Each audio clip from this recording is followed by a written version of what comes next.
नमस्कार दोस्तों, आज हम सुनाएंगे कि नहाने मात्र से वैशाख माह में कैसे होगा सभी पापों का नाश। जिस कथा को हम आपको सुनाने जा रहे हैं, इस कथा को वैशाख महीने में एक बार जरूर सुनना चाहिए। यमराज ने एक बार एक ब्राह्मण से कहा कि बहुत पहले एक महिरथ नामक राजा थे।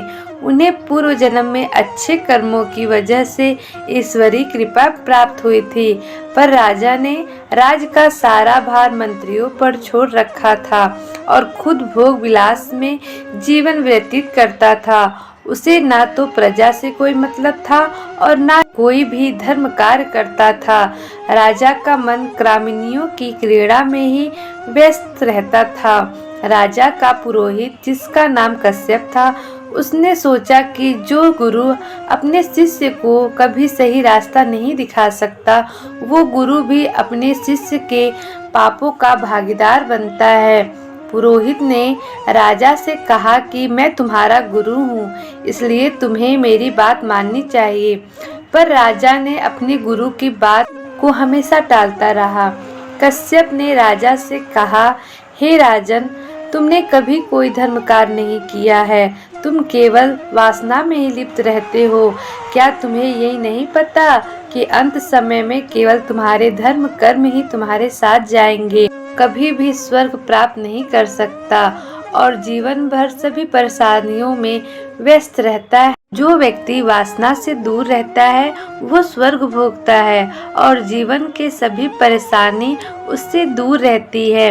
कश्यप ने कहा, राजा, वैशाख माह व्यक्ति के सभी पापों का नाश करता है, इसलिए तुम पूरे विधि विधान से वैशाख माह का व्रत करो, प्रातःकाल स्नान करो और भगवान मधुसूदन का ध्यान करो। ऐसा करने से व्यक्ति के सभी पापों का नाश हो जाता है। तब राजा ने पुरोहित के अनुसार बताए गए तरीकों से पूजन किया, लेकिन काल की नजर राजा पर पड़ गई और राजा दुर्बल होकर मर गया। तब उसे लेने यमराज के दूत और भगवान विष्णु के दूत पहुँचे। भगवान विष्णु के दूतों ने यम के दूतों से कहा कि राजा धर्मात्मा हो चुका है और वैशाख के प्रतिदिन स्नान करने से उसके सारे पापों का नाश हो चुका है। तब भगवान विष्णु के दूत उसे नरक के मार्ग से वैकुंठ धाम को ले जाने लगे। रास्ते में राजा ने नरक में दी जाने वाली सभी यातनाओं को देखा। दूतों ने कहा, जो धर्म कार्य नहीं करता, पाप में लिप्त रहता है और किसी की सहायता नहीं करता, तो उसे पाप के दुख भोगने पड़ते हैं। तब दूतों ने कहा कि तुम्हें यहाँ नहीं रुकना चाहिए, क्योंकि तुम्हें स्वर्ग धाम जाना है। राजा ने पूछा कि मैंने ऐसे कौन से कर्म किए हैं जिसकी वजह से उन्हें इस मार्ग से लाया गया और कौन से कर्म की वजह से उसे इस मार्ग से वैकुंठ धाम को ले जाया जा रहा है।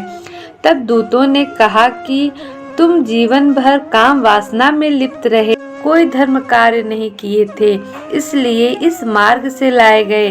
पर आखिरी 3 सालों में तुमने वैशाख माह में विधि विधान से पूजन किया, जिससे तुम्हारे सारे पापों का नाश हो गया। इसीलिए जो व्यक्ति वैशाख माह में मधुसूदन भगवान का ध्यान करता है, प्रतिदिन स्नान ध्यान करता है, वो सभी पापों से मुक्त हो जाता है।